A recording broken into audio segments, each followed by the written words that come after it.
Let's now welcome Roy Mutooni, Portfolio Manager at Sanlam Investments. Roy, thank you so much for your time. So, of course, just having that discussion internally here with our reporter Nompu, what do these aggressive U.S. tariffs mean for African economies like South Africa and others, of course, on the continent? I'm thinking the likes of Lesotho, of course, in the short and medium term. Look, the thing is, for any of these economies, even if you did get an appointment to renegotiate your 30%, 10%, 15% tariff, there's nothing you can do. Even if you went off and said, okay, we'll take off all our tariffs on the US, the US will never come and deal with you on a like-for-like basis. So basically what we're seeing here is that global growth slows, emerging markets get hit hard, and African economies fall within that category. Remember, African economies are generally exporters and they generally export commodities. If China is not taking them or China is slowing, and if the US doesn't want to take them, then it's going to be difficult. It's going to be difficult for those economies. They're all small and open. They don't have their own capital accounts. So it's just going to be difficult times. And I mean, as I was having a conversation with Nompu just about the impact on the rand. Of course, we've seen that it has been very jittery and it has had that impact. I mean, the question was about, is this a long-term kind of scenario? And the question, of course, arose about inflation. You know, with tariffs hiking imports costs, what kind of knockoff effect then are we looking at for prices on everyday goods for consumers, given also just the internal problems that South Africans have already as it is? Look, I think it's a complex set of issues here, and I think maybe if we unpack them one by one. So the first good news is the oil price has come down quite a bit, so that offsets a little bit of that rand of that rand weakness. So actually, the rand oil price has come down quite dramatically, and that probably does help us with regards to inflation.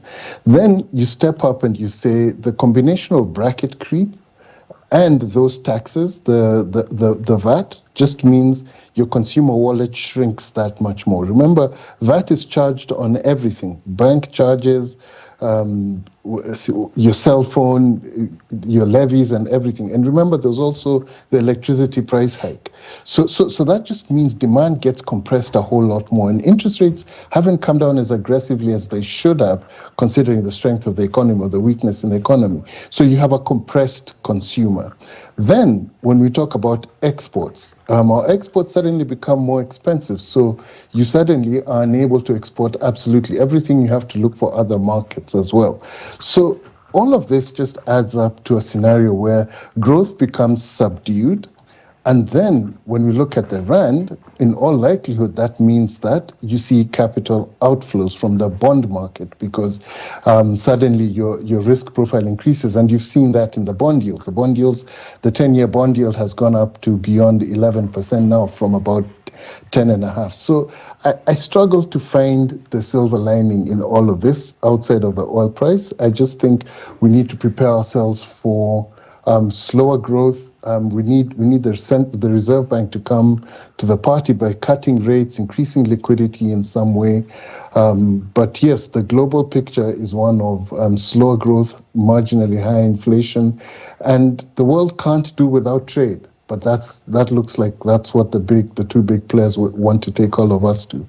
Let's talk then about just the impact in terms of, the areas and the industries that will be most affected by these tariffs imposed, especially in South Africa. What are we looking at there, particularly when you start looking at, industries like textile, mining, and those not as obvious, and then take that into context with AGOA, the likelihood that the US will be pulling back on duty-free access under AGOA? Well, I think AGOA is behind us. I don't know that there's been any official proclamation, but when you read through these tariffs and stuff, there's no way you get duty-free access into the US. As South Africa, we're lucky that platinum and PGM metals are exempt from all of this. Remember, we do export quite a significant quantity of the platinum and PGM metals that we mine here into the US. There's been a couple of years where we've exported pretty much everything to them. So that's exempt, and that's a good thing. Commodities, the other commodities, iron ore and everything, those go across the world. So that's not a really big deal. There's the issue around the agricultural sector.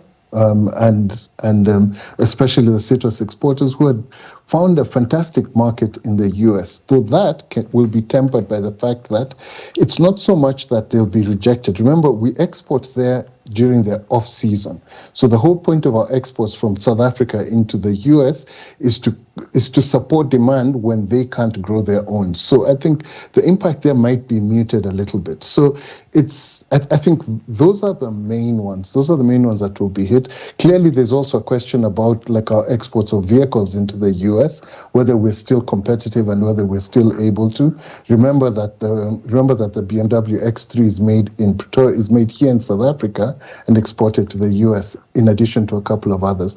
So we'll see it in a variety of industries, but it's also a nuanced impact.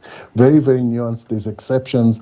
It's very difficult to actually calculate to a T what exactly is going to happen because of these exceptions and the continuous state of negotiations. Roy, very quickly as we wrap up our conversation, where do the opportunities lie here for South Africa? I mean, just given the fact that, of course, global investors are watching, there is an opportunity for South Africa to intensify its relationships with other countries. Perhaps just give us one or two nuggets here in terms of where could they then draw that motivation from? Look, at the end of the day, the US is the biggest consumer economy there is. So that's a big loss. That's for sure. But remember, South Africa is big in Africa, and a lot of the things that South Africa produces can be consumed in Africa in the context of the African free trade area. China has always been a big market for us as well, the Middle East as well. So I think it's just going to be incumbent on captains of industry and industries here to start looking for other markets elsewhere, remembering as well that everybody else is in the same boat as us. They all lose access to the biggest market. They have to make a plan. For some of the things we produce, there'll be more competition. For others, we'll find new demand. So we have to be alert. We have to be awake. We need to be out there on the front foot competing in the global economy and establish exactly where our competitive advantage lies. And I think the biggest competitive advantage would be in interacting in the African continent and probably the Middle East. Absolutely. Roy, thank you so much for your time. Roy Mutooni, a portfolio manager at Sanlam Investment, also weighing in on this top story that we are tracking for you today.